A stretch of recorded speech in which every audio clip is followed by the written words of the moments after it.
8 வயசுக்கு மேலே உள்ள ஒவ்வொருத்தரும் அவங்கவுங்களுக்கு தேவையான உணவை அவங்கவுங்களே தான் சமைக்கணும். அப்போ அதுக்கு என்ன தேவைன்னா, உங்கள் மனசு திட்டமிடணும். இன்றைக்கி வீட்டுக்கு போனால் நம்ம என்ன சமைக்கணும் அப்படிங்கிறத திட்டமிடணும். இன்றைக்கி நீங்கள் வேலை முடித்து வீட்டுக்கு போகிறீங்க. வீட்டில் போய் இரவு உணவு நம்ம என்ன சமைக்கலாம், அல்லது எதை சாப்பிடலாம் அப்படிங்கிற அந்த திட்டமிடல் உங்கள் மனசில் நடக்குதா? அந்த நிலை வந்துருச்சுனாலே நீங்கள் உங்களுக்கு தேவையான உணவை சமைக்கிறதுக்கு அந்த தகுதியை நீங்கள் பெற்றுவிட்டீர்கள் என்று பொருள். இப்போ எல்லாருக்கும் அந்த மனசில் அந்த திட்டமிடல் வராது. இப்போ ஒருத்தர் அவர் உணவை சமைக்கிறதே இல்லை. வீட்டில் உள்ள பெண்கள் தான் சமைக்கிறாங்க. அவருக்கு தேவையான உணவெல்லாம் வீட்டில் உள்ளவங்க தான் சமைக்கிறாங்க. சமையல்னாலே இவருக்கு என்னென்னு தெரியாது. அப்படி இருக்கும்போது இவருக்கு அந்த திட்டமிடலே வராது. வீட்டுக்கு போய் என்ன சமைக்கணும் அப்படிங்கிற திட்டமிடல் இவருக்கு தேவையே இல்லை அப்படின்னு அவர் நினச்சிப்பார். அது நம்முடைய ஏரியா கிடையாது, நம்முடைய வேலை கிடையாது, அப்படி யோசிக்கிறது நமக்கு அவசியம் இல்லை. அந்த வேலையை செய்கிறதுக்கு தான் வீட்டில் பெண்கள் இருக்காங்களே, அவங்க பார்த்துப்பாங்க அப்படின்னு சொல்லிட்டு இவர் மனசு அந்த மாதிரி திட்டமிடலுக்கு என்றைக்குமே வரவே வராது. அந்த மாதிரி அது தன்னுடைய வேலை கிடையாது. என்ன சமைக்கணும் அப்படின்னு திட்டமிடுறது தன்னுடைய வேலை கிடையாது, அது பெண்களுடைய வேலை அப்படின்னு சொல்லிட்டு அவருக்கு அந்த நினைப்பே வராது. அப்போது ஒருத்தர் அவருக்கு தேவையான உணவை அவரே சமைக்கணும் அப்படின்னா, ஒவ்வொருத்தரும் அவங்கவுங்களுக்கு தேவையான உணவை அவங்கவுங்களே சமைக்கணும்னா அடிப்படையில் என்ன தேவைன்னா, இந்த திட்டமிடுதல் என்கிறது தேவை. இன்றைக்கி வீட்டுக்கு போய் என்ன சமைக்கிறது, வீட்டுக்கு போய் இரவு உணவுக்கு நம்ம என்ன பண்ணுறது, மத்தியான உணவுக்கு நம்ம என்ன பண்ணுறது, அந்த திட்டமிடுதல் இருக்குல்ல, அது நடக்கணும். அது அந்த மூளையின் செயல்பாட்டில் நடக்கணும். அப்படி நடக்காமல் இருக்கிறதுக்கு என்ன காரணம்? அதனால்தான் அந்த திட்டமிடல் நடக்காதனால தான் இன்றைக்கி சமைக்கிற வேலையை பெண்கள் செஞ்சிட்ருக்காங்க. அந்த திட்டமிடுற வேலையை பெண்கள் செய்கிறாங்க. பெண்களுக்கு அந்த திட்டமிடுதல் இருக்குது. ஆனால் அந்த திட்டமிடுதல்ங்கிறது எப்படிப்பட்டதுனாக்கா, அதை அவங்க ஒரு தொழிலாக செய்கிறாங்க. அவங்க ஒரு அக்கறையிலையோ அப்படின்லாம் இல்லை. அவங்க அதை ஒரு தொழிலாக செய்கிறாங்க. தனக்கு வெளியே போய் வேலை செய்யலை, அதனால் அதற்கு மாற்றாக நாம் செய்யக்கூடிய ஒரு தொழில் தான் இது அப்படின்னு நினச்சிக்கிட்டு தான் அவங்க வீட்டில் சமைக்கிறாங்க. அதனால் ஒரு தொழிலை திட்டமிடுற மாதிரி தான் அவங்க திட்டமிடுறாங்க. ஒவ்வொருத்தரும் இன்றைக்கி போய் ஆஃபீஸில் போய் என்ன வேலை பார்க்குறது, அல்லது தொழிற்சாலையில் போய்ட்டு நமக்கு என்ன வேலை இருக்குது, இன்றைக்கி நாளைக்கு என்ன வேலை இருக்குது, இந்த ஒரு வாரத்தில் இந்த வேலையை முடிச்சிடணும், இந்த மாதிரியான திட்டமிடுதல் எப்படிப்பட்டதோ அதே மாதிரியான திட்டமிடுதல் தான் இந்த சமைக்கிறதையே வேலையாக செய்கிறாங்கள பெண்கள். அவங்க வீட்டில் இன்றைக்கி என்ன சமைக்கணும், நாளைக்கு என்ன சமைக்கணும், நாளைக்கு காலைல இட்லி போடணும், இட்லி வச்சுக்கலாம், அதுக்கு இப்போவே மாவரைக்கணும் அப்படின்னு சொல்லிட்டு இந்த திட்டமிடுதல்லாம் அவங்களுக்கு மட்டும் அந்த திட்டமிடுதல் இருக்குது, மற்றவங்களுக்கு அந்த திட்டமிடுதல் ஏன் இல்லை? ஆனால் அவங்க மற்றவங்களுக்காக தான் சமைக்கிறாங்க. அப்படி இருக்கும்போது அவங்களுடைய திட்டமிடுதல் எப்படிப்பட்டது அப்படின்னா, ஒரு தொழில் செய்கிற மாதிரி தான். அவங்களுக்கு வெளியில் வேலைக்கு போகிறது கிடையாது. அதனால் வீட்டில் அதற்கு மாற்றாக நம்ம வீட்டிலே ஒரு வேலை தேடிக்கிறோம் அப்படிங்கிற மாதிரி இதுதான் நம்முடைய தொழில். இதற்கு சம்பளம் வெளிப்படையாக தரமாட்டாங்க. ஆனால் சாப்பாடு போடுவாங்க, இருக்கிற இடம், அல்லது ட்ரெஸ்ஸு, சோப்பு, சீப்பு, கண்ணாடி, எண்ணெய், தலைக்கு தேய்க்கிறதுக்கு எண்ணெய், பவுட்ரு, இந்த மாதிரி வாங்கிக்கலாம், அல்லது ஜுவல்ஸு, இந்த மாதிரி துணிமணி, இந்த மாதிரி அது தெரியாத மாதிரி இதான் மறைமுகமாக அப்படின்னு சொல்லிட்டு இப்படி தான் அதை வாங்கிப்பாங்க அப்படிங்கிற மாதிரி போகுது. அப்படி தானே? அப்போ இந்த திட்டமிடுதல்ங்கிறது அவங்களுடைய திட்டமிடுதல்ங்கிற ஒரு தொழில் திட்டமிடுதல். ஆனால் ஒருத்தர் இன்றைக்கி அவருக்கு தேவையான உணவை மட்டும்தான் அவர் சமைக்கிறாருன்னு வச்சுக்கோங்களேன். அவருக்கு தேவையான உணவு மட்டும் தான் அவர் சமைக்கிறார். அப்படிங்கும்போது அவர் இன்றைக்கி வீட்டுக்கு போய் என்ன சமைக்கிறது அப்படின்னு அவர் யோசிக்கிறார். அது தொழில் கிடையாது. அவருடைய உணவு தேவையை அவர் திட்டமிடுகிறார். இன்றைக்கி என்ன சாப்பிட்ணும் அப்படின்னு சொல்லிட்டு அவர் திட்டமிடுகிறார். அப்படிங்கும்போது இந்த திட்டமிடல் ஒவ்வொருத்தருக்கும் நிகழ்ந்தால் மட்டும்தான் அவங்கவுங்களுக்கு தேவையான உணவை அவங்கவுங்களே சமைப்பாங்க. இந்த திட்டமிடுதல் நிகழாமல் நீங்கள் உங்களுக்கு தேவையான உணவை நீங்களே சமைக்க உங்களை வைக்கவே முடியாது. இந்த திட்டமிடல் ஒவ்வொருத்தரும், அதாவது அவங்கவுங்களுக்கு தேவையான உணவை அவங்கவுங்களே சமைக்கணும் அப்படின்னா இந்த திட்டமிடுதல் ஒவ்வொருத்தருக்கும் இந்த மூளையில் மனசில் நடக்கணும். ஒவ்வொரு நாளும் நடக்கணும். நாளைக்கு என்ன சாப்பிட்ணும், நாளைக்கு அல்லது இன்று இரவு என்ன சாப்பிட்ணும், நாளைக்கு காலையில் என்ன சாப்பிட்ணும், நாளைக்கு மத்தியானம் என்ன சாப்பிட்ணும், நாளைக்கு மத்தியானம் வேணால் இந்த இதை வச்சு நம்ம சாப்பிட்டு சமாளிச்சுக்கலாம். இந்த மாதிரி திட்டமிடுதல் ஒவ்வொருத்தருக்கும் நடக்கணும். இது இப்போ அந்த வேலையை பெண்கள் எடுத்துக்கிட்டாங்க. அந்த திட்டமிடல் வேலையை பெண்கள் எடுத்துக்கிட்டாங்க. மற்றவங்க எல்லாம் ஒரு வீட்டில் பெண்கள் இருக்காங்கன்னா அந்த திட்டமிடல் வேலையை அதுலேயும் பெண்கள் யார் சமைக்கிறாங்களோ அவங்க அந்த வேலையை எடுத்துக்கிறாங்க. மற்றவங்கெல்லாம் சும்மா இருக்காங்க, அவங்களுக்கு அந்த திட்டமிடலே இல்லை. மற்றவங்களுக்காக இவங்க திட்டமிடுறாங்க, மற்றவங்க எல்லாத்துக்கும் சேர்த்து இவங்க திட்டமிடுறாங்க அப்படிங்கிறது. அப்போ இந்த திட்டமிடல் நடக்கணும் அப்படின்னா, அப்போ இந்த திட்டமிடுதலை எல்லாத்துக்கும் வர வைக்கணும். மனசுக்குள்ளே திட்டமிடுறாங்களே, இன்றைக்கி ஒவ்வொருத்தரும் அவங்கவுங்க உணவை அவங்கவுங்களே சமைக்கணும் அப்படின்னா, ஒவ்வொருத்தரும் அவங்களுக்கு மனசில் இப்படி ஒரு திட்டமிடல் இருக்கணும். இன்றைக்கி நாம் இரவு என்ன உணவு சாப்பிடுவது, என்ன சமைப்பது, எதை சாப்பிடலாம் அல்லது வந்து சாப்பிடாமல் படுத்துடலாமா, உண்ணாவிரதம் இருந்துடலாமா அப்படிங்கிற அந்த திட்டமிடுதல். நாளைக்கு காலையில் என்ன சாப்பிட்றது, நாளைக்கு பார்த்துக்கலாம். இந்த மாதிரியான திட்டமிடுதல்ங்கிறது ஒவ்வொருத்தருக்குமே நடக்கணும். இந்த உலகத்தில் உள்ள ஒவ்வொருத்தருக்கும் நடக்கணும். ஒரு 8 வயசுக்கு மேலே உள்ள எல்லாத்துக்குமே இந்த திட்டமிடல் நடக்கணும். அப்போ அது நடக்கணும்னா என்ன பண்ணணும் அப்படின்னா, முதல்ல மலிவான உணவுகளிலிருந்து விடுபட வேண்டும். என்ன உணவுனா, இந்த சோறு, பூரி, பொங்கல், உடம்புக்கு கேடு விளைவிக்கிற உணவுகள், உங்களை அடிமைப்படுத்துகிற உணவுகள்லேருந்து நீங்கள் முதல்ல விடுபடணும். விடுபட்டால் தான் உங்களுக்கு அந்த திட்டமிடுதல் நடக்கும். அதாவது உங்களை அடிமைப்படுத்துகிற உணவு எது? சோறு, பூரி, பொங்கல், இட்லி, பழைய சாதம், பிரியாணி, வத்த குழம்பு, சாம்பார், தயிர் சாதம், சாம்பார் சாதம், பஜ்ஜி, பப்ஸு, கேக்கு, சமோசா, இந்த மாதிரியான மலிவான உணவு இருக்குல்ல, இதை சாப்பிட்டா உங்களுக்கு உடம்பு ஆரோக்கியமாகும் அப்படின்னு யாருமே சொல்லலை. இது வந்து உடம்பு கேடு தான், எல்லாத்துக்குமே தெரியும். இந்த உணவுகள்லேருந்து நீங்கள் விடுபடணும். அப்போ தான் உங்கள் மனசில் அந்த திட்டமிடல் நடக்கும். ஏன்னா இந்த உணவுகளை விடுபட்டுட்டாலே, நீங்கள் இந்த உணவை சாப்பிடலன்னாலே, நான் சொல்கிற சோறு, பூரி, பொங்கல், இட்லி, தோசை, சப்பாத்தி, பூரி, இடியாப்பம், ஆப்பம், அப்புறம் பழைய சாதம், சாம்பார் சாதம், வத்த குழம்பு, இதெல்லாம் சாப்பிட்லனாலே, இதை நீங்கள் சாப்பிடக்கூடாதுன்னு முடிவு பண்ணிட்டீங்கனாலே என்ன ஆகும் அப்படின்னா, பெண்களுக்கு வேலை இல்லாமல் போயிடும். வீட்டில் சமைக்கிற வேலையவே வீட்டில் வச்சுக்கிட்டு இருக்காங்க பாருங்கள் பெண்கள், அவங்களுக்கு வேலை இல்லாமல் போயிடும். அவங்க வந்து மற்றவங்களுக்காக இனிமேல் திட்டமிட வேண்டிய அவசியமே இல்லை. ஒரு வீட்டில் உள்ள எல்லாருமே வந்து இனிமேல் இந்த சோறு, பூரி, பொங்கல், இட்லி, தோசை, பிரியாணி, பழைய சாதம் இதெல்லாம் சாப்பிடவே கூடாது, பஜ்ஜி இதெல்லாம் சாப்பிடக்கூடாது அப்படின்னு முடிவு எடுத்துட்டாலே, அப்போது அதுக்கப்புறம் எல்லாத்துக்கும் தேவையான உணவு வேறு என்ன இருக்குது? இப்போ பெண்களுக்கு அப்போ வேலை எல்லாம் போயிடும். வீட்டில் வந்து சமைக்கிறதையே வேலையாக வச்சுக்கிற பெண்களுக்கு அதுக்கப்புறம் வேலை எல்லாம் போயிடும். அதுக்கப்புறம் அவங்க திட்டமிட மாட்டாங்க. என்னப்பா தோசை சாப்பிட மாட்டீங்க, இட்லி சாப்பிட மாட்டீங்க, சாம்பார் சாதம் வைக்கலான்னா அதுவும் சாப்பிட மாட்டேங்கிறீங்க, அப்புறம் வந்து வத்த குழம்பு வைக்கலான்னா அதுவும் சாப்பிட மாட்டேங்கிறீங்க, பிரியாணி வேண்டாம் அதுவும் வேண்டான்றீங்க, அப்போ நீங்களே சமைச்சிக்கோங்க எனக்கு தெரியாது அப்படின்னு சொல்லிட்டு விட்டு போயிடுவாங்க. அவங்களுக்கு ஒரு முடிவு கிட்டுரும். அப்புறம் அவங்கவுங்களுக்கு தேவையான உணவை அவங்கவுங்கள திட்டமிட்டாகணும், சமைச்சாகணும். ஆக இந்த திட்டமிடல் இருக்குல்ல, மனசில் ஒவ்வொருத்தரும் அவங்கவுங்களுக்கு தேவையான உணவை சமைக்கும்போது ஒவ்வொருத்தரும் அந்த திட்டமிடுவாங்க. அந்த திட்டமிடல் ஏன் தடைப்பட்டு போய் நிற்கிது அப்படின்னா, அந்த திட்டமிடல் ஏன் எல்லாத்துக்கும் ஏற்படுவதில்லை அப்படின்னா, இந்த சோறு, பூரி, பொங்கல் இதெல்லாம் சாப்பிட்றதுனால தான். சோறு, பூரி, பொங்கல், பிரியாணி, பழைய சாதம், வத்த குழம்பு, சாம்பார் சாதம், தயிர் சாதம், இடியாப்பம், ஆப்பம், கேக்கு, சமோசா, பப்ஸு, ஸ்வீட்டு, இந்த மாதிரியான ஐட்டங்கள்லாம் சாப்பிட்றதுனால தான் இந்த மாதிரியான ஐட்டங்களை சமைக்கிறதுக்காகவே பெண்களை அடிமைப்படுத்துகிறாங்க. அப்போ இந்த மாதிரியான ஐட்டங்களை நாம் சாப்பிட்லனாலே பெண்களை அதுக்கப்புறம் நீங்கள் அடிமைப்படுத்தவே முடியாது. அதனால வந்து இந்த மாதிரியான ஐட்டங்கள் இந்த மாதிரியான உணவுகள் இருக்குல்ல, மலிவான உணவுகள், நோய்களை ஏற்படுத்துகிற உணவுகள், அந்த உணவுகளை சமைக்கிறதுக்காக தான் பெண்களை அடிமைப்படுத்தி வச்சுருக்காங்க. அப்போது ஒவ்வொருத்தரும் இந்த மாதிரியான உணவுகளை நீங்கள் சாப்பிடக்கூடாது. பெண் அடிமைத்தனத்திலிருந்து வெளியேற வேண்டும் என விரும்புகிறவர்கள் இந்த மாதிரி உங்களை அடிமைப்படுத்துகிற உணவுகளிலிருந்து விடுபட வேண்டும். உங்களை அடிமைப்படுத்துகிற உணவுகளை சமைப்பதற்காகத்தான் நீங்கள் பெண்களை அடிமைப்படுத்துகிறீர்கள். அடிமைப்படுத்துகிற உணவுகளை சாப்பிட்டா நீங்கள் மற்றவங்களை அடிமைப்படுத்துவீங்க. இதுதான் விதிமுறை. உங்களை அடிமைப்படுத்துதலில் எந்த உணவு உங்களை அடிமைப்படுத்துதோ அந்த உணவை சாப்பிடுவதற்காகத்தான், அந்த உணவை சமைப்பதற்காக தான் நீங்கள் பெண்களை அடிமைப்படுத்துகிறீர்கள். பெண்களும் அடிமைத்தனத்தை ஏற்றுக்கொள்கிறார்கள். பெண்களும் இந்த உணவுக்கு அடிமையாக இருக்காங்க.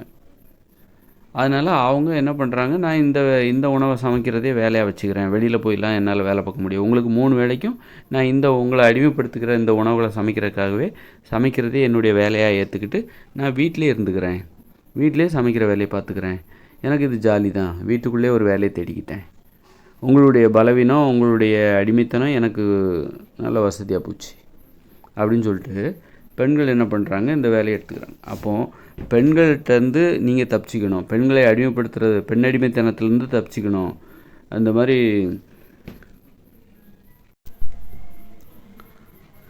உங்களை அடிமைப்படுத்துகிற உணவுகளிலிருந்து நீங்கள் தப்பிக்க வேண்டும். அதே சமயம் நீங்கள் உங்களை அடிமைப்படுத்துகிற உணவுகளை சமைப்பதற்காக நீங்கள் பெண்களை அடிமைப்படுத்துகிறீங்க பாருங்க, அந்த செயலிலிருந்தும் நீங்கள் தப்பிக்கணும். பெண்ணை அடிமைப்படுத்துகிற செயலிலிருந்தும் நீங்கள் தப்பிக்கணும். அது வந்து மோசமான செயல். அது அப்போது அது மாதிரி பெண்களையும் வந்து அதன் மூலம் பெண்களும் விடுவிக்கப்பட வேண்டும். அப்படின்னா என்ன பண்ணணும் அப்படின்னாக்கா, இந்த மோசமான உங்களை அடிமைப்படுத்துகிற உணவுகளை சாப்பிட்றத நீங்கள் முதல்ல நிறுத்தணும். நிறுத்திக்கிட்டீங்கனாலே பெண்களுக்கு வேலை இல்லை. வீட்டில் எல்லாத்துக்கும் தேவையான உணவை சமைக்கிறதே வேலையாக வச்சுருக்காங்களே பெண்கள், அவங்களுக்கு வேலை எல்லாம் போயிடும். ஆக நீங்கள் உணவு கட்டுப்பாட்டை நீங்கள் கடைபிடிச்சிட்டாலே மலிவான உணவுகள், உங்களை அடிமைப்படுத்துகிற உணவுகள், உங்கள் உடலில் நோயை ஏற்படுத்துகிற உணவுகள், அதை நீங்கள் சாப்பிட்றத நிறுத்திட்டாலே பெண்களை அடிமைப்படுத்துகிறதற்கு இங்கே அவசியமே இல்லை. பெண்களை அடிமைப்படுத்தி என்ன பண்ண போகிறீங்க? பெண்களை அடிமைப்படுத்துறதுக்கு காரணமே இந்த மலிவான உணவுகளை சமைப்பதற்காக தான். அதையே நீங்கள் சாப்பிட மாட்டீங்க அப்படின்னா அப்போ பெண்களை அடிமைப்படுத்த வேண்டிய அவசியமே இல்லை. உனக்கு வேலையே இல்லைம்மா, இனிமேல் நாங்கள் இதெல்லாம் சாப்பிட போகிறதில்ல. இட்லி, பூரி, பொங்கல், தோசை, பிரியாணி, சமோசா, பஜ்ஜி, இடியாப்பம், ஆப்பம், பூரி, இதெல்லாம் நாங்கள் இனிமேல் சாப்பிட போகிறதில்ல. இனிமேல் உனக்கு சமைக்கிற வேலையே இல்லை. உனக்கு தேவையானது மட்டும் உனக்கு பிடிச்சிருந்தா நீ சமைச்சிக்கோ. எங்களுக்கு தேவையான உணவை இனிமேல் நாங்கள் பார்த்துக்குறோம். ஏன்னா இது வரைக்கும் நீ சமைச்சு போட்டு எங்களை அடிமைப்படுத்தின அந்த உணவுகளை இனிமேல் நாங்கள் சாப்பிடக்கூடாதுன்னு முடிவு பண்ணிட்டோம். அதனால் இனிமேல் உனக்கு வேலை இல்லை. இனிமேல் எங்களுக்கு தேவையான உணவை நாங்களே பார்த்துக்குறோம். எங்களுக்கு என்ன பிடிக்குதோ நாங்கள் சமைச்சிக்கிறோம். அதுமாதிரி உனக்கு என்ன பிடிக்குதோ நீ அந்த மாதிரி ஆகிடும். அதுக்கப்புறம் ஒவ்வொருத்தரும் திட்டமிட ஆரம்பிச்சிருவாங்க. இன்றைக்கி என்ன சமைக்கலாம், நாளைக்கு என்ன சமைக்கலாம். இது இப்போ அடிமைப்படுத்துகிற உணவுகளுக்கு இது பொதுவான உணவுகள். இந்த இட்லி, பூரி, பொங்கல், தோசை, இடியாப்பம், ஆப்பம், பழைய சாதம், பிரியாணி, சமோசா, பஜ்ஜி, இதெல்லாம் பொதுவான உணவுகள், மலிவான உணவுகள். எப்படின்னாக்கா, இப்போ மதுபானம் அதில் அது விட்டுருங்க. இது பொதுவான உணவுகள், அடிமைப்படுத்துகிற பொதுவான உணவுகள். இது வச்சுருவாங்க, இது எல்லாருமே சாப்பிடுவாங்க. இந்த உணவுகள் எல்லாருமே இப்போ எனக்கு பிடிச்சிருக்கு பிடிக்கல அப்படிங்கிறத தாண்டி இது உங்களை அதையும் தாண்டி அடிமைப்படுத்தக்கூடியது. இந்த உணவுகளில் எதை வச்சாலும் நீங்கள் சாப்பிடுவீங்க. உங்களுக்கு இதில் பிடிச்சிருக்கு பிடிக்கலங்கிற ஆப்ஷனுக்கே அதிகமாக இடமே கிடையாது. ஒரு சிலர் தான் எனக்கு இது பிடிக்காது, சப்பாத்தி பிடிக்காது, பூரி பிடிக்காதுன்னு சொல்லுவாங்க. மற்றவங்க எல்லாருமே எதை வச்சாலும் இதில் எதை வச்சாலும் சாப்பிடுவாங்க. இப்போ இட்லி, பூரி, பொங்கல், தோசை, ஆப்பம், இடியாப்பம், பிரியாணி, பழைய சாதம், இந்த மாதிரி உணவுகள்லாம் இருக்குல்ல, இந்த மாதிரி கேட்டகரிலாம் இருக்குல்ல, இதில் எதை கொடுத்தாலும் எப்போ கொடுத்தாலும் சாப்பிடுவாங்க. வேண்டான்னு சொல்ல மாட்டாங்க. அந்த அளவுக்கு இது நமது விருப்பத்தை மீறியது, நமது விருப்பத்தையே தோற்கடிக்கக்கூடியது. எப்போ இதை பார்த்தாலும் இதை பார்த்து நம்ம பல்ல காட்டும், பலவீனமாகிடும். இந்த உணவுகளை பார்த்து நம்ம பலவீனமாகிடும். இது நம்மளை பலவீனப்படுத்துகிறோம். எனக்கு இது பிடிக்கல, இப்போ வேண்டாம் அப்படிங்கிற பேச்சுக்கே இடம் இல்லை. எப்போ பிரியாணி கொடுத்தாலும், காலைல கொடுத்தாலும் சாப்பிடுவோம், மத்தியானம் கொடுத்தாலும் சாப்பிடுவோம், நைட்டு கொடுத்தாலும் பிரியாணி சாப்பிடுவாங்க. அந்த மாதிரி இந்த உணவுகள் அப்போ பொதுவான உணவு. அப்போ அந்த அம்மா வீட்டில் வேலை பார்க்குற பெண்கள் என்ன பண்ணுறாங்க, சமைக்கிற பெண்கள், சமைக்கிறதே வேலையாக வச்சுருக்காங்களா, முழு நேர வேலை, அந்த பெண்கள் என்ன பண்ணுறாங்க, இந்த உணவுகளை எதை தயாரித்து நீ டேபிளில் வச்சுருவாங்க. டேபிள்லையோ இல்லை வீட்டில் தயாரித்து வச்சுருவாங்க. அந்த வீட்டில் வரவங்க எல்லோரும் அந்த உணவுகளை கேள்வி கேட்காமலே சாப்பிடுவாங்க. என்ன உணவு, இன்றைக்கி என்ன சமைச்சு வச்சு நம்மளை சர்ப்ரைஸ் பண்ண போகிறாங்க, இன்றைக்கி என்ன உணவு, சப்பாத்தியா பூரியா, எதிர்பார்க்கவே இல்லை, இன்றைக்கி இடியாப்பம், அப்படியா, சூப்பர். அது விருப்பத்துக்கு இங்கே இடம் இல்லை. எதை வச்சாலும் இவங்க அதை சாப்பிட்றாங்க. எதை வச்சா கூட இவங்க சாப்பிட்றாங்க. எந்த உணவு இந்த வகையில், அதாவது அடிமைப்படுத்துகிற உணவுகள் அனைத்துலேயும் எதை கொடுத்தாலும் இவங்க சாப்பிட தயாராக இருக்காங்க. வேண்டான்னு சொல்கிறதுக்கு வாய்ப்பே இல்லை. அதனால் அதை சமைச்சு இந்த பெண்கள் வச்சிடுறாங்க. வீட்டிலேயே சமைக்கிற வேலையை பார்க்குற அந்த பெண்கள் என்ன பண்ணுறாங்க, இதில் எதை வச்சாலும் எதை வேணாலும் சமைச்சு அப்படி வச்சுருவாங்க. எல்லோரும் அதில் எடுத்து போட்டு சாப்பிட்டுப்பாங்க. அப்போ இந்த உணவுகள்லேருந்து நீங்கள் விடுபட்டிங்கன்னா அதுக்கப்புறம் உங்களுக்கு விருப்பம் இருந்தால் மட்டும்தான் ஒரு உணவை சாப்பிடுவீங்க. உங்களை அடிமைப்படுத்துகிற உணவுகள் நான் பட்டியலிட்டேன்ல, சோறு, பூரி, பொங்கல் அப்படின்னு சொல்லிட்டு, அந்த உணவுகளெல்லாம் நீங்கள் சாப்பிட்றத நிறுத்திட்டிங்கன்னா, இதை தவிர வேறு நீங்கள் உண்ணுகிற எந்த உணவாக இருந்தாலும் சரி, உங்களுக்கு அது விருப்பம் இருந்தால் தான் அந்த உணவை சாப்பிடுவீங்க. அதாவது சோறு, பூரி, பொங்கல், இடியாப்பம், ஆப்பம், கேக்கு, பப்ஸு, ஸ்வீட்டு, அப்புறம் இப்போ பிரியாணி, பழைய சாதம், இந்த மாதிரியான உணவுகள்லாம் இருக்குல்ல, இட்லி, தோசை, இந்த மாதிரியான உணவுகள்லாம் இருக்குல்ல, இந்த உணவுகளை நீங்கள் தவிர்த்துட்டீங்க, சாப்பிட்றத நிறுத்திட்டீங்கன்னு வச்சுக்கோங்க. இதை தவிர்த்துட்டு வேறு ஒரு உணவை நீங்கள் சாப்பிட முயற்சிக்கிறீங்க அப்படின்னா அந்த உணவு என்பது உங்களுக்கு விருப்பம் இருந்தால் மட்டும்தான் நீங்கள் சாப்பிடுவீர்கள். அப்போது அதை இல்லைன்னா பிடிக்கலன்னா நீங்கள் சாப்பிடவே மாட்டீங்க. இப்போ இட்லி, பூரி, பொங்கல் இதெல்லாம் தவிர்த்துட்டா நீங்கள் வேறு என்ன உணவு இருக்குது, இதெல்லாம் இருக்கிற இதான் உணவு. அப்புறம் இதை தவிர்த்துட்டா வேறு என்ன உணவு இருக்குன்னு என்கிட்ட கேட்கலாம். நான் சொல்கிறேன், ஒரு காய்கறி பொரியல், சுரைக்காய் கூட்டு, வெறும் சுரைக்காவை அதில் வந்து கடலைப்பருப்பு, அப்புறம் வந்து வேர்க்கடலை அதெல்லாம் போட்டு கொஞ்சம் மஞ்சத்தூள் போட்டு அதையே கொஞ்சம் எண்ணெய் ஊற்றி தாளித்து கொஞ்சம் உப்பு போட்டு நீங்கள் அதை சாப்பிட்லாம். சுரக்காய் கூட்டு இது வந்து நீங்கள் மொத்தமாக ஒரு குடும்பத்துக்கு மொத்தமாக சுரக்காய் கூட்டை வச்சு ஒரு டேபிளில் வச்சா எல்லோரும் சாப்பிடுவாங்களா? சாப்பிட மாட்டாங்க. இது அவங்களுக்கு பிடிச்சிருந்தா மட்டும்தான் சாப்பிடுவாங்க. எனக்கு யாருக்கு பிடிச்சிருக்கோ அவங்க மட்டும்தான் சாப்பிடுவாங்க. மற்றவங்களாம் இப்போ எல்லாத்துக்கும் நீங்கள் சமைச்சு இதை வைக்க முடியாது. ஆனால் ஒரு இட்லி வைக்கலாம், எல்லோரும் ஆளுக்கு 4 இட்லி எடுத்து சாப்பிட்ருவாங்க. ஆனால் எல்லோரும் ஒரு சுரக்காய் கூட்டை நீங்கள் வந்து இரவு உணவாக நீங்கள் டேபிளில் சமைச்சு வச்சிங்கன்னா அதில் எத்தனை பேர் எடுப்பாங்க? யாராவது ஒருத்தர் தான் எனக்கு எடுத்து சாப்பிட்றேன்னு சாப்பிடுவாங்க. அப்போது நீங்கள் இட்லி, பூரி, பொங்கல் இந்த மாதிரி உங்களை அடிமைப்படுத்துகிற உணவுகளில் நீங்கள் சாப்பிட்றத நிறுத்திட்டீங்க, சமைக்கிறத நிறுத்திட்டீங்கன்னா அதை தவிர்த்து விட்டு நீங்கள் வேறு எந்த உணவு, இந்த மாதிரி சுரைக்காய் கூட்டு, காய்கறி பொரியல், இந்த மாதிரி உணவுகளை நீங்கள் சாப்பிட ஆரம்பிக்கும்போது உங்களுக்கு விருப்பம் இருந்தால் தான் ஒரு உணவை சாப்பிடுவீங்க. விருப்பம் இல்லாத உணவுகளை நீங்கள் சாப்பிட மாட்டீங்க. அதனால் வந்து உங்கள் விருப்பத்தை மதிக்கிற உணவுகள், உங்கள் விருப்பத்திற்கு மரியாதை கொடுக்குற உணவுகளை சாப்பிடுங்க. உங்கள் விருப்பத்தை புறக்கணித்து விட்டு உங்களை ஒரேடியாக அடிமைப்படுத்துகிற உணவு தான் எது? சோறு, பூரி, பொங்கல், இட்லி, தோசை இதெல்லாம். ஆனால் நீங்கள் ஒரு சுரக்காய் கூட்டோ, காய்கறி பொரியலோ, அல்லது காய்கறி நிறைய இருக்குது, அப்போ நிறைய பொரியல் சாப்பிட்லாம். காய்கறி பொரியல்னால் அது ஒன்றுன்னு நினச்சிக்காதீங்க. நிறைய காய்கறி இருக்குது, அது நிறைய காய்கறி பொரியல், வேறு காய்கறி. ஒரு நாள் பீட்ரூட்டு, ஒரு நாள் சுரைக்காய், அந்த மாதிரி. அதில் நீங்கள் எக்ஸ்ட்ரா வேர்க்கடலை அப்படி இப்படின்னு எது வேணாலும் சேர்த்துக்கலாம். ஒரு நாள் சுரைக்காய் கூட்டோட என்ன பண்ணணும், மக்காச்சோளம் இருக்குல்ல, அது பச்சையாக வாங்கிட்டு வந்து அதை வந்து உதிர்த்து இந்த சுரைக்காயோட சேர்த்து அதை தாளித்து அதில் வந்து போட்டு நீங்கள் ஒரு புது டிஷ் ஆரம்பிக்கலாம். நீங்களே கண்டுபிடிக்கலாம். இப்படி ஒவ்வொரு நாளும் நீங்கள் புதுசாக சாப்பிட்ணும். இது வந்து உங்களுக்கு விருப்பம் இருந்தால் தான் சாப்பிடுவீங்க. உங்கள் வீட்டில் எல்லாருமே நீங்கள் இதை சமைச்சு வச்சா எல்லாருமே சாப்பிடுவாங்கன்னு சொல்ல முடியாது. நான் எனக்கு பிடிச்சது நீ சாப்பிட்டுக்கிறேன், நீ உனக்கு பிடிச்சது நீ சமைச்சிக்கோ, நான் எனக்கு பிடிச்சது நான் சமைச்சிக்கிறேன் அப்படிங்கிற அந்த அந்த ஒரு அந்த ஒரு வாழ்க்கை முறை எப்போ வரும்னாக்கா, நீங்கள் இட்லி, பூரி இந்த மாதிரி மலிவான உணவுகள், உங்களை அடிமைப்படுத்துகிற உணவுகளை நீங்கள் சாப்பிட்றது நிறுத்தணும். அப்போ தான் அவரவர் விருப்பப்பட்ட உணவையே அவர் சாப்பிடுவாங்க. விருப்பம் இல்லாத உணவுகளை வந்து சாப்பிட மாட்டாங்க. அப்போது நீங்கள் எல்லாத்துக்கும் பொதுவாக சமைச்சு வைக்க முடியாது. இட்லி, பூரி, பொங்கல் இதெல்லாம் வந்து பிரியாணி, பழைய சாதம் இந்த மாதிரி உணவுகளை, உங்களை அடிமைப்படுத்துகிற உணவுகளை நீங்கள் முற்றிலும் தவிர்த்து விட்டால் அதன் பிறகு நீங்கள் சாப்பிட்ற எந்த ஒரு உணவும் உங்களுக்கு விருப்பம் இருந்தால் தான் சாப்பிடுவீங்க. அப்போது ஒரு குடும்பத்துக்கு தேவையான ஒட்டுமொத்த உணவையும் இரவு உணவு இந்தா இருக்குது, சுரைக்காய் கூட்டு எல்லோரும் சாப்பிடுங்க அப்படின்னு சொல்லிட்டு நீங்கள் மொத்தமாக ஒரு உணவை சமைச்சு டேபிளில் வைக்க முடியாது. ஏன்னா அது எல்லாருமே சாப்பிட மாட்டாங்க. நானே பார்த்துக்கிறேன், எனக்கு தேவையான உணவை நானே பார்த்துக்கிறேன், எனக்காக யாருமே சமைக்க வேண்டாம் அப்படின்னு சொல்லிடுவாங்க. அந்த நல்ல பண்பு எப்போ வரும்னாக்கா, இட்லி, பூரி, பொங்கல் இந்த மாதிரி மலிவான உணவுகள், நம்ம அடிமைப்படுத்துகிற உணவுகளை வந்து சாப்பிட்றத முதல்ல நிறுத்தணும். பெண் அடிமைத்தனத்தை விரும்பாதவர்கள், பெண் விடுதலை விரும்புகிறவர்கள், உண்மையிலே அவங்க பெண் விடுதலை விரும்புகிறாங்கன்னா இந்த மலிவான உணவுகளை திங்கிறத முதல்ல நிறுத்தணும். மலிவான உணவை சாப்பிட்றத முதல்ல நிறுத்தணும். நோயை ஏற்படுத்துகிற, உங்களை அடிமைப்படுத்துகிற உணவுகளை சாப்பிடாதீங்க. மாமிசத்தை சாப்பிடாதீங்க. அதை விட இந்த காய்கறி பொரியல், கிழங்கு, வேக வைக்கப்பட்ட கிழங்கு, அதில் பச்சையாக கூட சாப்பிட்லாம், பச்சையாக கூட காய்கறிகள் சாப்பிட்லாம், பழங்கள் சாப்பிட்லாம், தேங்காய் சாப்பிடுங்க, இளநீர் சாப்பிடுங்க, அப்புறம் தர்பூசணி, இந்த மாதிரி ஏராளமான உணவுகள், கீரை பொரியல், பச்சையாக கூட சில கீரைகளை சாப்பிட்லாம். இந்த மாதிரி மாற்று உணவுகளை தேடி போங்க. அப்போ தான் நீங்கள் பெண் அடிமைத்தனத்திற்கு எதிரானவர் என்று பொருள். பெண் அடிமைத்தனத்தை நீங்கள் விரும்பவில்லை, பெண் விடுதலையை நீங்கள் விரும்புகிறீர்கள் என்று பொருள்.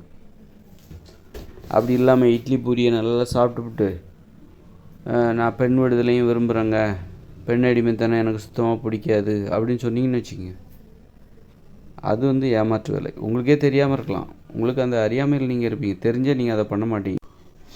உங்களுக்கே தெரியாமல் இருக்கலாம், தெரிஞ்சே நீங்கள் அதை பண்ண மாட்டீங்க. பெண் அடிமைத்தனத்திற்கு என்ன காரணம்னு உங்களுக்கே தெரியாது, அந்த உலகத்துக்கே கூட தெரியாமல் இருக்கலாம். நான் அதுதான் சொல்லிகிட்ருக்கேன்.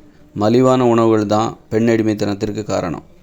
உப்பு போட்டு சமைக்கிறதுக்கும் பெண் அடிமைத்தனத்திற்கும் தொடர்பு கிடையாது. இந்த மலிவான உணவுகள் இருக்குல்ல, உப்பு போட்டு சமைக்கிற உணவுகளில் கூட நீங்கள் வந்து கொஞ்சம் உயர்தரமான உணவுகள் இருக்குது.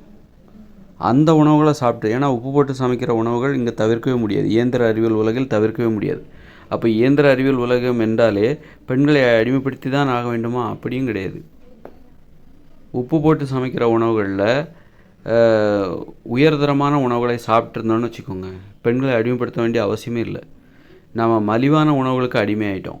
இட்லி, தோசை, பூரி, பொங்கல், சப்பாத்தி, பிரியாணி, பழைய சாதம், கேக்கு, சமோசா, பஜ்ஜி, பப்ஸு, ஸ்வீட்டு, பால்கோவா, இந்த மாதிரியான உணவுகளுக்கு நம்ம அடிமையாயிட்டோம். பாயாசம், இந்த மாதிரியான உணவுகளுக்கு நம்ம அடிமையாயிட்டோம்.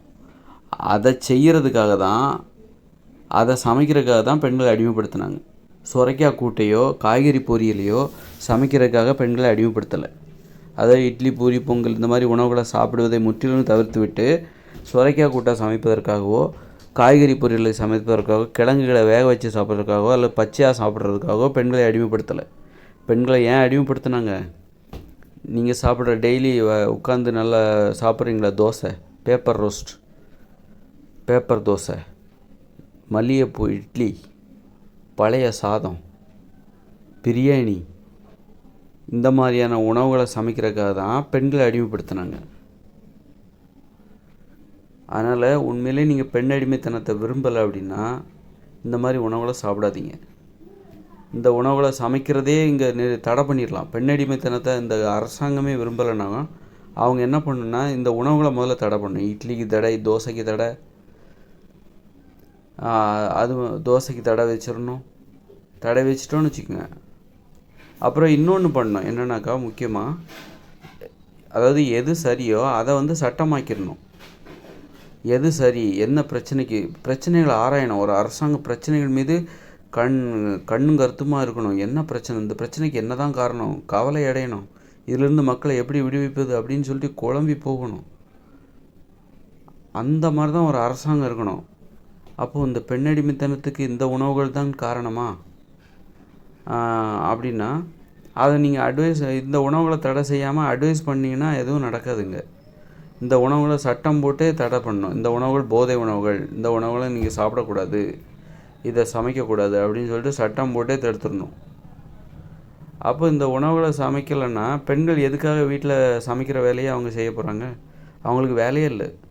அவங்க எதுக்காக வீட்டில் பெண்களை வேலைக்கு போகக்கூடாதுன்னு உட்கார வச்சுருக்காங்க அப்படின்னா, இட்லி சுடுறதுக்காகவும், தோசை சுட்டு கொடுக்குறதுக்காகவும், சப்பாத்தி போடுறதுக்காகவும், பூரி போடுறதுக்காகவும், பிரியாணி செய்கிறதுக்கு, ஞாயிற்றுக்கிழமையான பிரியாணி செய்கிறதுக்காகவும், பழைய சாதம் இதெல்லாம் சாப்பிட்றதுக்கு, இதுக்கு பாயாசம், குலோப் ஜாமுன், இந்த மாதிரி பஜ்ஜி, சமோசா, இந்த மாதிரியான உணவுகளை சாப்பிட்றதுக்காக தான் பெண்களை வீட்டில் அடிமைப்படுத்தி வச்சுருக்காங்க. சமைச்சு தருவாங்க அப்படின்னு சொல்லிட்டு தான் அவங்கள மூளை செலவு பண்ணி வீட்டில் உட்கார வச்சுருக்காங்க. இந்த உணவுகளுக்கே தடை வச்சுட்டாக்கா அப்போ பெண்கள் வந்து வேறு வழியே இல்லை. நீ உனக்கு வேறு வேலையே இல்லாமல் நீ வேலையை பாரு, உனக்கு வீட்டில் இனிமேல் வேலையே இல்லை.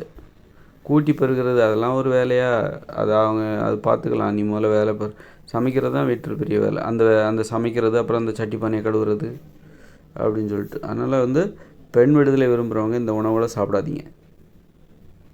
அப்படி சாப்பிட்டிங்கன்னா நீங்கள் குற்றவாளி, உங்களுக்கு குற்ற உணர்வு தான் ஏற்படும். இது குற்ற உணவுகள், பெண்ணை அடிமைப்படுத்துகிற உணவுகள். அதனால் உப்பு கலந்த உணவுகள் அனைத்துமே பெண்ணை அடிமைப்படுத்தும் அல்லது பெண் அடிமைத்தனத்திற்கு காரணம், மனித அடிமைத்தனத்திற்கு காரணம் அப்படி கிடையாது.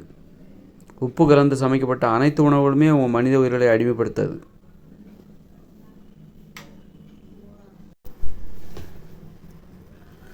உப்பு கலந்து சமைக்கப்படுகிற அனைத்து உணவுகளுமே மனித உயிர்களை அடிமைப்படுத்தாது.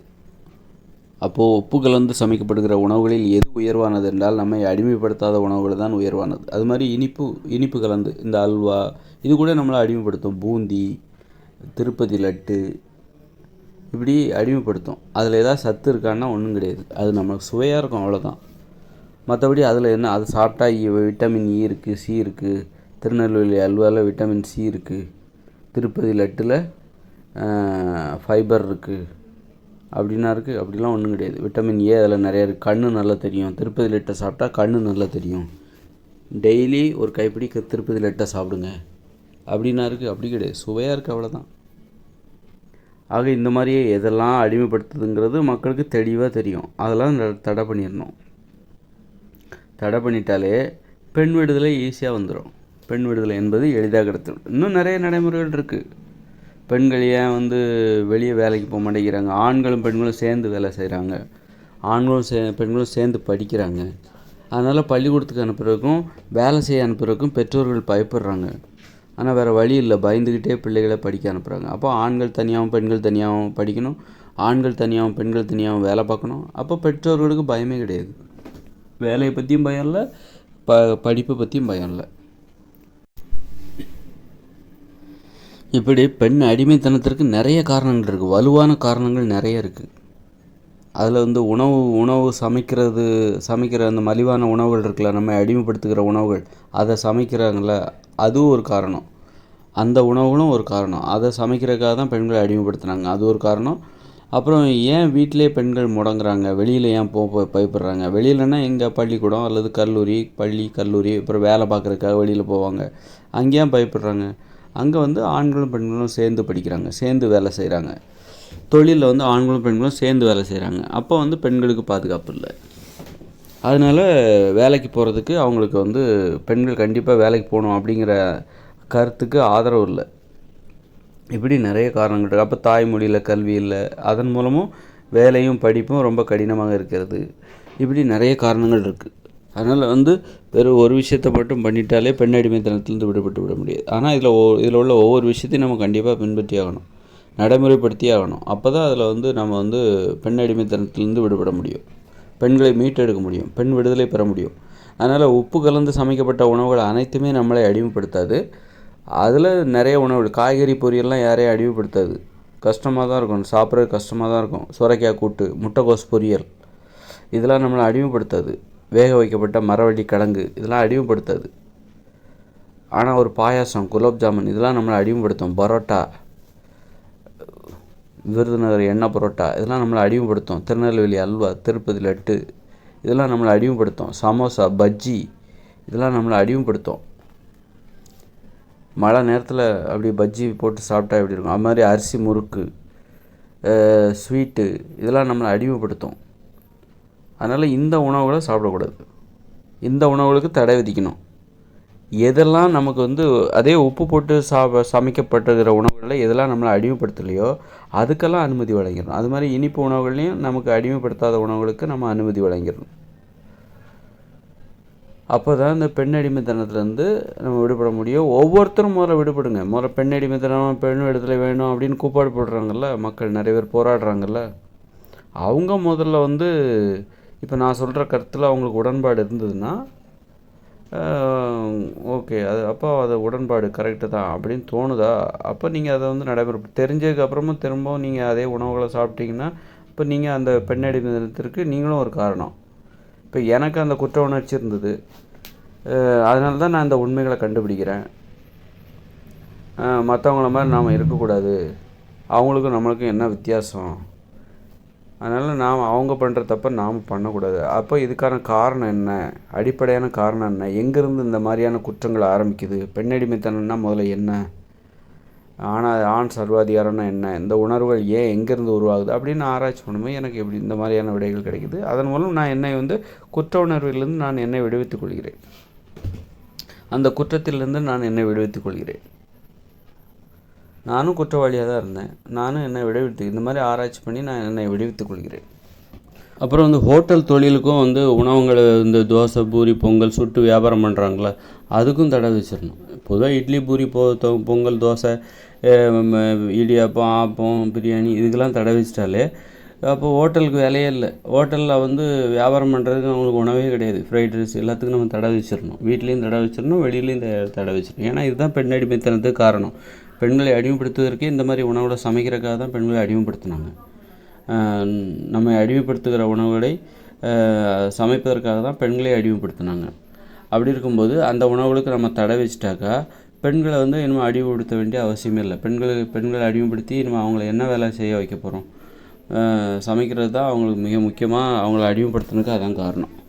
அப்படிங்கும்போது அந்த உணவுகளுக்கெல்லாம் நம்ம தடை வச்சிடணும். நம்ம அடிமைப்படுத்துகிற இட்லி, பூரி, பொங்கல், தோசை, சப்பாத்தி, பிரியாணி, இதுக்கெல்லாம் தடை வச்சுட்டாக்கா அப்போ பெண்களை வீட்டில் அடிமைப்படுத்த வேண்டிய அவசியம் இப்போ இல்லாமல் போயிடுது. அப்போ இந்த உணவுகளுக்கு தடை வச்சுட்டா ஹோட்டல் தொழிலுக்கும் வேலை இல்லாமல் போயிடுது. வெளியில் உணவகங்கள்லாம் இருக்குல்ல, காசு கொடுத்து இட்லி இது பூரி பரோட்டாலாம் வாங்கி சாப்பிட்றோம்ல, அங்கே வந்து அவங்களுக்கு வேலை இல்லாமல் போயிடுது. அப்போது சமைத்த உணவுகளை விற்பனை செய்வதற்கு விற்பனை செய்வதற்கு யாருக்குமே அனுமதி கொடுக்கக்கூடாது. உணவுப் பொருளை விற்பதாக இருந்தால் எதை விற்கணும் அப்படின்னா, பழங்களை விற்கணும், காய்கறிகளை விற்கணும், கீரைகளை விற்கணும். பச்சையான காய்கறிகள் பச்சையான உணவுகளை தான் விற்கணுமே தவிர சமைத்த உணவுகளை விற்பனை செய்ய யாருக்கும் நம்ம அனுமதி கொடுக்கக்கூடாது. கடைகளில் சமைத்த உணவுகளை விற்பனை செய்யக்கூடாது. கடைகளில் விற்பதாக இருந்தால் அது காய்கறி பழங்களாகத்தான் இருக்க வேண்டும். ஏன்னா நம்ம வந்து அவங்கவுங்க உணவை அவங்கவுங்களே சமைக்கணும். அதுக்காக தான் நம்ம முயற்சி எடுத்துகிட்ருக்கோம். அப்படி தானே? அப்படி இருக்கும்போது நம்ம அதை மனசில் வச்சு தான் இட்லி பூரி பொங்கல் இதுக்கெல்லாம் நம்ம தடை விதிக்கிறோம். ஏன்னா இந்த உணவுகள்லாம் மக்களை அடிமைப்படுத்தக்கூடியது. அதனால தான் இது கடைகள்லையும் ஏன் விற்கிறாங்க அப்படின்னா, வியாபாரமாக இட்லி ஏன் விற்கிறாங்க, தோசை ஏன் விற்கிறாங்க, ஸ்பெஷல் தோசை அல்லது பரோட்டா பூரி இதெல்லாம் பிரியாணி ஏன் விற்கிறாங்கன்னா, இந்த உணவுகள் மக்களை அடிமைப்படுத்தும். இதில் நல்ல விற்பனைக்கு வாய்ப்பு இருக்குது. அதனால தான் இந்த உணவுகளை அவங்க கடைகளில் விற்கிறாங்க. அப்போ இந்த உணவுகளுக்கு நாம் தடை விதிக்கும்போது கடைகளோட வியாபாரம் மிகப்பெரிய அளவில் பாதிக்கப்படும். இந்த கடைகள்லாம் இழுத்து மூட வேண்டிய நிலைமைக்கு வந்துடும். அப்போ நம்ம என்ன பண்ணோம், இன்னொரு சட்டத்தையும் கொண்டு வரணும். என்னென்னாக்கா, சமைத்த உணவுகளை விற்பனை செய்வதற்கு தடை விதிக்கணும். ஏன்னா இனிமேல் அவங்கவுங்க உணவை அவங்கவுங்களே சமைக்கணும், அது வேறு நம்ம சொல்லிகிட்டு இருக்கோம். அப்படிங்கும்போது வீட்டில் பெண்கள் வந்து மற்றவங்களுக்கு தேவையான உணவை சமைச்சிக்கக்கூடாது அப்படின்னு நம்ம ஒரு சட்டம் போடும்போது, ஆண்களோ பெண்களோ என்ன பண்ணுவாங்க, நிறைய பணம் வச்சுருக்கவங்க, சரி அவங்கவுங்க உணவை இனிமேல் அவங்கவுங்களே சமைக்கணும், பெண்கள் சமைக்கக்கூடாது அப்படி தானே, நான் வெளியில் ஹோட்டலில் போய் சாப்பிட்டுக்கிறேன் அப்படின்னு சொல்லிட்டு ஹோட்டலில் போய் சாப்பிடுவாங்க. அதனால் ஹோட்டலில் போய் சாப்பிடுவதை தடுக்கணும். அவங்கவுங்க உணவை அவங்கவுங்களே சமைக்கணும். அப்படின்னா ஹோட்டலில் போய் சாப்பிட்றத முதல்ல நம்ம தடுக்கணும். அப்படின்னா சமைத்த உணவுகளை விற்பனை செய்ய உணவகங்களுக்கு அனுமதி கொடுக்கக்கூடாது. இப்போ உணவகம் அப்படிங்கிற ஒன்றே இல்லை, ஹோட்டலுங்கிறதே இல்லை. அப்போ எது இருக்கும் அப்படின்னா, காய்கறிகள் பழங்கள் விற்கிற கடைகளுக்கு மட்டும்தான் நம்ம அனுமதி கொடுக்கணும். காய்கறிகள் பழங்களை இதைவற்றை விற்பனை செய்து கொள்ளலாம். மற்றபடி இந்த சமைத்த உணவுகளை விற்பனை செய்வதற்கு வியாபாரம் செய்வதற்கு அனுமதி கொடுக்கக்கூடாது. அதுக்கு நம்ம தடை விதிக்கணும். அப்போ தான் மக்களை நம்ம பாதுகாக்க முடியும், அதன் நோய்களிலிருந்து பாதுகாக்க முடியும்.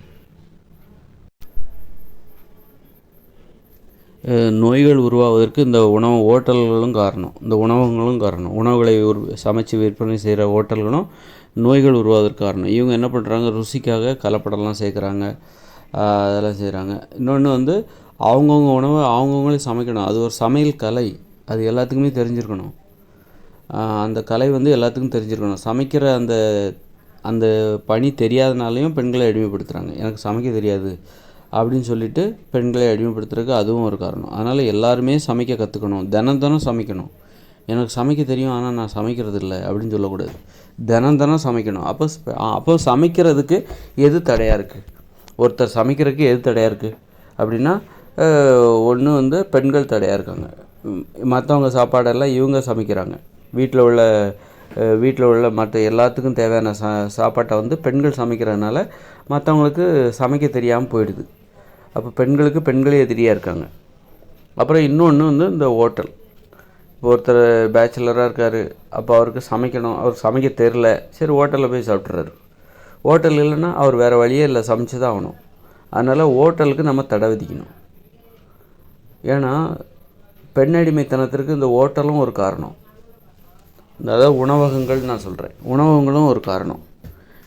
ஏன்னா எல்லாத்துக்கும் சமைக்க தெரியணும், தினம் சமைக்கணும். அப்போ தான் பெண் விடுதலை நம்ம இங்கே உருவாக்க முடியும். பெண் விடுதலையை இங்கே நம்ம பெண் விடுதலையை அந்த உரிமையை நம்ம பெற முடியும். பெண் விடுதலைக்கான முயற்சியில் நம்ம வெற்றி பெற முடியும். அப்போ இப்போ நிறைய எல்லாத்துக்கும் சமைக்கணும். சமைக்க தெரியாமல் போகிறதுக்கு என்ன காரணம், இப்போ நிறைய பேர் என்ன பண்ணுறாங்கனாக்கா, ஹோட்டலில் சாப்பிட்றாங்க. தினம் குடும்பத்தை விட்டு பிரிஞ்ச ஆண்கள், அது பெண்கள் கூட ஹோட்டலில் சாப்பிட்றாங்க, மெஸ்ஸில் சாப்பிட்றாங்க.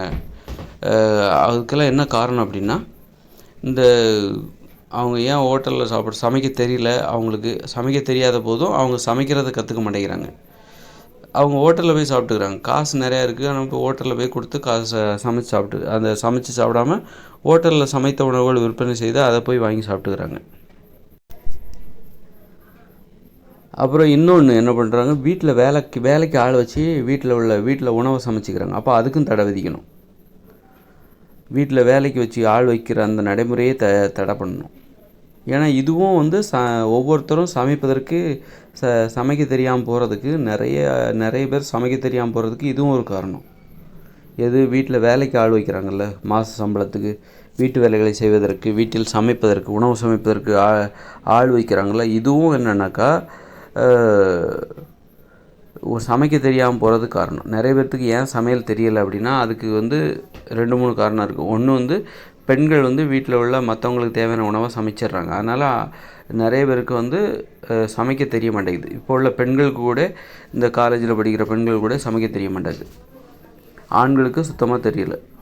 அதுக்கு காரணம் பெண்கள் வந்து மற்ற வீட்டில் உள்ள மற்ற எல்லாத்துக்கும் தேவையான உணவை அவங்க சமைச்சிட்றாங்க. 2வது வந்து ஹோட்டல். ஒருத்தருக்கு சமைக்க தெரியல அப்படின்னா, வீட்டில் சமைக்கிறதுக்கு ஆள் இல்லை அப்படிங்கும்போது அவர் என்ன பண்ணுறாரு, ஹோட்டலில் போய் சாப்பிட்றாரு. தினமும் 3 வேளையும் ஹோட்டலில் சாப்பிட்றாரு. அப்புறம் இன்னொன்று சமைக்க தெரியாமல் போகிறதுக்கு, நிறைய பேத்துக்கு சமைக்க தெரியாமல் போகிறதுக்கு இன்னொரு காரணம், வீட்டில் வேலையாட்களை நியமிப்பது. வீட்டில் உள்ள வேலைகளை செய்வதற்கு வேலையாட்களை நியமிப்பது. வெளியிலேருந்து ஆட்களை வந்து கூப்பிட்டு வந்து வீட்டில் உள்ள வேலைகளை செய்கிறது, சமைக்கிற வேலையை எல்லாத்தையும் செஞ்சு அவங்களுக்கு சம்பளம் கொடுக்குறது. ஆக இந்த 3 நடைமுறையை நம்ம நிறுத்தி ஆகணும். முதல்ல பெண்கள் வந்து வீட்டில் உள்ள மற்றவங்களுக்கு சமைச்சு கொடுக்குற வேலையை நிறுத்தணும் முதல்ல. அப்புறம் வந்து அதுக்கு என்ன காரணம், இட்லி, பூரி, பொங்கல், தோசை இது மாதிரி நம்மளை அடிமைப்படுத்துகிற உணவுகள் தான் காரணம். அப்போ அதுக்கு நம்ம தடை விதிக்கணும். அப்புறம் ஹோட்டல்களுக்கு தடை விதிக்கணும். உணவுகளை சமைச்சு விற்பனை செய்கிறாங்களா அந்த ஹோட்டலுக்கு தடை விதிக்கணும். அப்புறம் வந்து வீட்டில் வேலைக்கு ஆள் நியமித்து வேலை வாங்குறாங்கள்ல அந்த நடைமுறைக்கும் தடை விதிக்கணும். இப்படி ஒரு 4 தடைகளை விதித்தா தான் பெண் விடுதலையும் நம்ம மீட்டெடுக்க முடியும். உணவு விஷயத்தில் பெண் விடுதலைங்கிறது இன்னும் நிறைய இருக்குது. ஆனால் இதை நம்ம செஞ்சிட்டாலே ஒரு பாதி பெண் விடுதலையை மீட்டெடுத்துடலாம். இதெல்லாம் செய்யாமல் நீங்கள் பெண் விடுதலை மீட்டெடுக்கவே முடியாது. அவங்க படிச்சுட்டாலோ, அவங்க வந்து வேலை செஞ்சிட்டாலோ, நிறைய சம்பளம் வாங்கிட்டாலோ அவங்க பெண் விடுதலை அடைஞ்சு விடுவார்கள் என்று கனவு காண வேண்டாம்.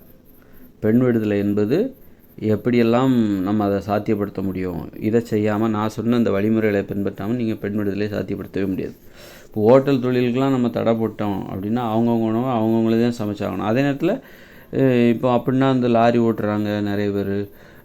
நீங்கள் வந்து ஒரு போக்குவரத்துக்குள்ள போயிட்டு நீங்கள் பஸ்ஸில் போகிறீங்க ஒரு ஊருக்கு. அப்போ இடையில உங்களுக்கு உணவு தேவை. ஒன்று நீங்கள் வீட்டிலேருந்து சமைச்சு எடுத்துகிட்டு வாங்க உங்களுக்கு தேவையான உணவை. 2வது விற்பனை செய்வதாக இருந்தால் எதை விற்பனை செய்யணும்னா பழங்கள், காய்கறிகளை விற்பனை செய்யணும். நீ பயணத்தின் போது உனக்கு பசிக்குது அப்படின்னாக்கா நீ பழங்களை வாங்கி சாப்பிட்டுக்கோ. அப்போ பழங்கள் இங்கே நிறைய உற்பத்தி செய்யப்படணும். எல்லா விதமான பழங்களும் உங்களுக்கு கிடைக்கணும். இங்கே வந்து இந்த மலர் வியாபாரம் இருக்குல்ல, பூக்களெல்லாம் உற்பத்தி பண்ணி விற்கிறாங்களா, அதுக்கெலாம் தடை பண்ணிவிட்டு அந்த நிலத்தில் வந்து பழங்களை, காய்கறிகளை தருகிற மரங்கள், செடி, கொடிகளை வளர்க்கணும். அது நிறைய இடம் காலியாக கிடக்குது. எல்லா இடத்துலையும் பழங்கள் உற்பத்தி அவ்வளோ அமோகமாக இருக்கணும். அப்போது உணவு ஹோட்டலுக்கு தடை வச்சுட்டு எல்லாத்தையும் இந்த பழங்கள், காய்கறிகள் விற்பனை நிலையங்களாக மாற்றி விட வேண்டும். மாற்றிட்டாக்கா மக்கள் பயணத்தின் போது என்ன சாப்பிடுவாங்க அப்படின்னா, அவங்க தான் பயணத்தில் இருக்காங்க, அப்போ அவங்களால எப்படி உணவு சமைச்சு சாப்பிட முடியும் அப்படின்னா, அப்போ வந்து பயணத்தின் போது அவங்களுக்கு தேவையான அப்போ அவங்க உணவு என்னென்னா பழங்கள், காய்கறிகள். ஆரஞ்சு பழம், கொய்யா பழம், அன்னாசி பழம், ஆப்பிள் பழம், இந்த மாதிரி பழத்தை சாப்பிட்டோம். அப்போ அந்த மாதிரி அப்போ உணவை விற்பனை செய்யக்கூடாது, சமைத்த உணவுகளை விற்பனை செய்யக்கூடாதுன்னா முட்டாய் கடைகளில் சாக்லேட்டு மிகப்பெரிய இப்போ நம்ம வந்து அறியாமையின் காரணமாக ஒரு மோசமான ஒரு தொழில் வாய்ப்புகளை இங்கே பெருக்கி அதன் மூலம் மக்கள் வாழ்க்கை ஆதாரத்தை தேடிக்கிற மாதிரி நம்ம ஏற்படுத்தி வச்சுருக்கோம். இப்போ நான் சொல்கிற மாதிரிலாம் பண்ணாக்கா மிகப்பெரிய பாதிப்பு, வேலை இழப்பு, கோடிக்கணக்கான பேருக்கு வேலை எல்லாம் போகும். அப்போ அவங்களுக்கு மாற்று வேலையை நம்ம கொடுத்தாகணும். அதுதான் என்னென்னா அந்த காய்கறிகள், பழங்கள் அதை உற்பத்தி பண்ணணும். அந்த உற்பத்தி பண்ணுற வேலை, அந்த மாதிரியான வேலைகள் இந்த மாதிரிலாம் பண்ணியாகணும். ஆனால் இது ரொம்ப கஷ்டம், நான் சொல்கிறது ரொம்ப கஷ்டம். ஆனால் இப்படியெல்லாம் பண்ணியிருந்தால் தான் ஏன் நிறைய பேர் குழம்பி போவாங்க, எதுக்காக பெண் அடிமைத்தனத்துக்கு என்ன காரணம் அப்படின்னு சொல்லிட்டு அவங்கவுங்களுக்கு தெரிஞ்ச அளவில் ஒரு காரணத்தை அவங்க யோசிப்பாங்க. இப்போ நான் சொல்கிறதுங்கிறது இப்படியெல்லாம் நடந்திருந்தால் பெண் அடிமைத்தனம் ஏற்பட்டிருக்காது, பெண்கள் விடுதலையோட சுதந்திரமாக வாழ்ந்திருப்பாங்க அப்படிங்கிறதுக்கான ஒரு இறுதி தீர்வு தான், இறுதி பதில். இதை தாண்டி உங்களுக்கு வேறு எந்த பதிலும் இருக்க முடியாது. அப்படி இருக்கும்போது அப்போ பெண் அடிமைத்தனம் என்பதே சாத்தியமில்லை, பெண் விடுதலை என்பதே சாத்தியமில்லை அப்படிங்கிற ஒரு முடிவுக்கு கூட நீங்கள் வரலாம். நான் சொல்கிற மாதிரி தான் இது நடந்தால் தான் நீங்கள் பெண்கள் விடுதலை அடைய முடியும், பெண் அடிமைத்தனத்திலேருந்து பெண்களை மீட்டெடுக்க முடியும் அப்படின்னா, நான் சொல்கிற விதிமுறையை நீங்கள் பின்பற்றுவது சாத்தியமே இல்லை அப்படின்னா பெண் அடிமைத்தனத்திலிருந்து பெண்களை விடுவிப்பதும் சாத்தியமே கிடையாது, பெண் விடுதலையும் சாத்தியமே கிடையாது. இயந்திர அறிவியல் உலகம் இருக்கிற வரைக்கும் நான் சொல்கிற விதிமுறையை இங்கே நடைமுறைப்படுத்தவே முடியாதுன்னா, அப்போது உங்களால் இயந்திர அறிவியல் உலகில் உங்களால் பெண் விடுதலையை சாத்தியப்படுத்தவே முடியாது, பெண் அடிமைத்தனத்திலிருந்து பெண்களை மீட்டெடுக்கவும் முடியாது.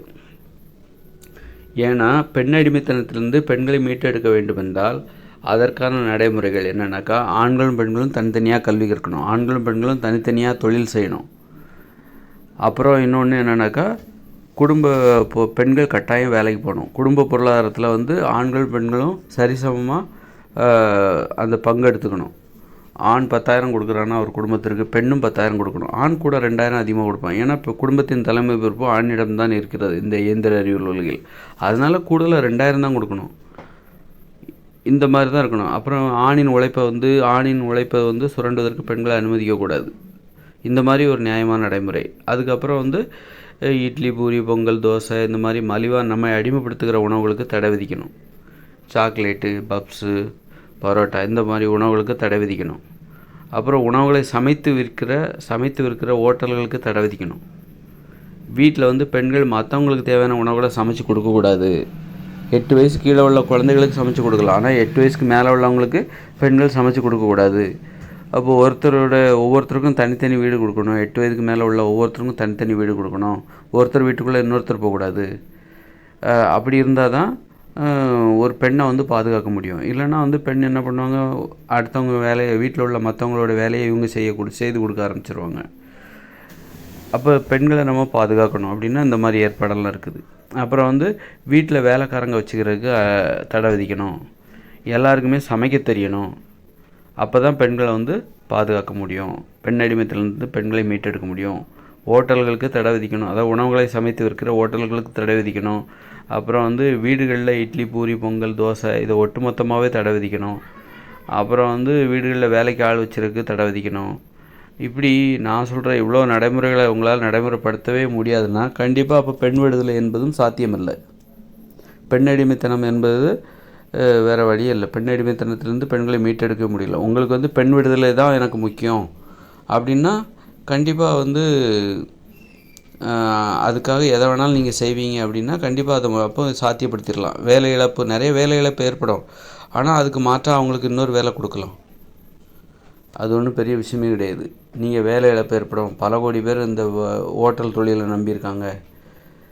அப்போ அவங்களுக்கெல்லாம் என்ன பண்ணுவாங்க, மாற்று தொழில் ஈஸியாக கொடுக்கலாம். நிறைய சீர்திருத்தம்லாம் இருக்குது, மாற்று தொழில் நிறைய இருக்குது. அப்போது இந்தியாவில் வீட்டில் வேலை செய்கிற பெண்களே வீட்டு வேலை செய்கிற பெண்கள், வீட்டு வேலை செஞ்சு மாத சம்பளத்துக்கு வீட்டு வேலை செய்கிற பெண்களே கோடிக்கணக்கான பேர் இருக்காங்க இந்தியாவில். அப்போ அதுக்கு தடை வச்சா ஒரு கோடி பேர் கூட இருப்பாங்க. அவங்களுக்கு வேலை எல்லாம் போகும், அவங்களுக்கு மாற்று வேலை கொடுக்கணும். அப்புறம் பார்த்திங்கனாக்கா அப்புறம் பெண்கள் மற்றவங்களுக்கு சமைச்சு போடக்கூடாதுன்னா அப்போ அவங்களுக்கு வேலை எல்லாம் போகும் வீட்டில். அப்போ அவங்க வெளியில் எங்கேயாவது வேலைக்கு போக வேண்டிய அவசியம் வரும். இப்போ வீட்டில் இருக்கிற பெண்கள் எத்தனை பேர் இருப்பாங்க? வீட்டில் வேலைக்கு போகாமல் வீட்டில் சமைச்சு போடுற வேலையே செய்கிற பெண்கள் மொத்தம் எத்தனை பேர் இருப்பாங்க? கிட்டத்தட்ட ஒரு 10 கோடி பேராவது இருப்பாங்க. அப்போ அவங்களுக்கு வீட்டில் நீங்கள் மற்றவங்களுக்கு சமைச்சு போடுற வேலையை நீங்கள் செய்யக்கூடாது அப்படின்னு தடை வச்சுட்டாக்கா, இட்லி, பூரி, பொங்கல் இந்த மாதிரி மற்றவங்களை அடிமைப்படுத்துகிற உணவுகளை தடை வச்சுட்டாக்கா அப்போ அவங்களுக்கு வேலை எல்லாம் போகும் வீட்டில். அப்போ அவங்களுக்கு வெளியில் வேலை கொடுத்தாகணும். அதில் ஒரு 10 கோடி பெண்களாவது இருப்பாங்க, 10 கோடிக்கு மேலே இருப்பாங்க. ஆண்கள் இப்போ 120 கோடி மக்கள் தொகை அப்படின்னா 60 கோடி பெண்கள், 60 கோடி ஆண்கள். அப்படின்னா வீட்டில் சமைக்கிற வேலையை மட்டுமே, வேறு எந்த வேலைக்கும் போகாமல் வீட்டில் உள்ள வேலைகளை மட்டுமே செய்கிற பெண்கள் மொத்தம் ஒரு 10 கோடி பேர் இருப்பாங்களா? இருக்க வாய்ப்பு இருக்குது. அப்போ இவங்களுக்கு நம்ம வேலை வாய்ப்பு கொடுத்தாகணும். என்ன வேலை நிறைய சீர்திருத்தம்லாம் இங்கே பண்ணி ஆகணும். தொழிற்சாலையில் வந்து ஒட்டுமொத்த உழைப்பாளர்களின் தொழிலாளர்களுடைய உழைப்பினால் வந்த லாபத்தை முதலாளி மட்டும் தூக்கிட்டு அடிச்சுட்டு போகிறான் பாருங்கள், எடுத்துகிட்டு போகிறான் பாருங்கள். அந்த நடைமுறையெல்லாம் தடுத்து நிறுத்தணும். லாபத்தில் தொழிலாளர்கள் அனைவருக்கும் பங்கு கொடுக்கணும். அப்புறம் வந்து ஒரே ஆளே 10 மணி நேரம் வேலை செய்கிறத நிறுத்திட்டு 6 மணி நேரம் 6 மணி நேரம் தான் வேலை செய்யணும். அப்படிங்கும்போது அப்போது இன்னும் நிறைய பேருக்கு வேலை கிடைக்கும். அது நிறைய நம்ம நினச்சா எல்லாத்தையும் முடிச்சிடலாம். ஆனால் அது உங்களுக்கு கஷ்டமாக இருந்தால் அது உங்களுக்கு முடியாது. ஆனால் நினச்சா எல்லாத்தையுமே நம்ம நடத்தி காட்டிடலாம். மாற்று வேலைகள் கொடுத்துடலாம். அர்த்தமுள்ள பயனுள்ள மாற்று வேலைகளை நம்ம கொடுக்கலாம். அதுக்கு நிறைய சீர்திருத்த நடைமுறைகள்லாம் இருக்குது. அதாவது வந்து என்னென்னா, இந்த உணவில் விற்பனை செய்கிற ஹோட்டல் தொழிலுக்கு தடை விதிக்கணும், வீட்டில் வேலை செய்கிறதுக்கு தடை விதிக்கணும், வீட்டு வேலை செய்வதற்கு தடை விதிக்கணும், பெண்கள் மற்றவங்களுக்கு சமைச்சு கொடுக்குற அந்த வேலையை செய்வதற்கு தடை விதிக்கணும். இப்படி நிறைய சீர்திருத்தங்கள் செஞ்சால் மட்டும்தான் பெண் விடுதலை சாத்தியமாகும். இல்லைன்னா பெண் அடிமைத்தனம் தான் பெண்களுடைய தலைவிதியாக இந்த இயந்திர அறிவியல் உலகில் இருக்கும்.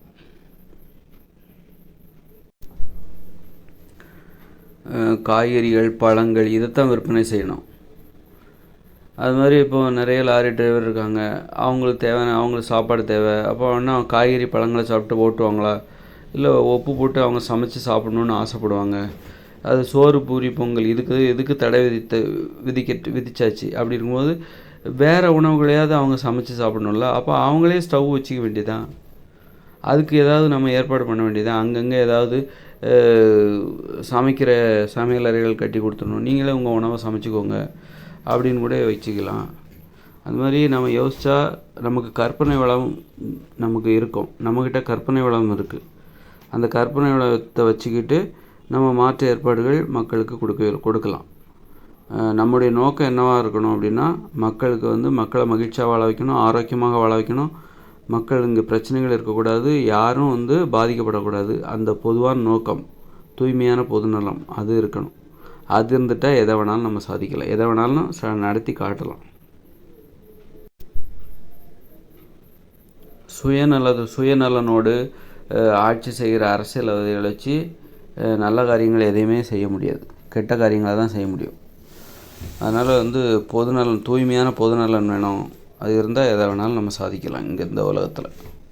அது இல்லாதனால்தான் இந்த மாதிரி அவங்க குடும்பத்துக்கு தேவையான சொகுசு இதை வச்சுக்கிட்டு அதுக்காகவே அரசியலை பண்ணுறது. அதனால தான் எந்த நல்ல விஷயமும் எந்த சீர்திருத்தமும் இங்கே இல்லாமலே போச்சு. சுயநலம் நிரம்பிய அரசியல்வாதிகளால் ஆட்சி அதிகாரம் என்பது ஆக்கிரமிக்கப்படுகிறது. அதனால் வந்து இங்கே எதுவுமே நல்லது நடக்க மாட்டேங்குது.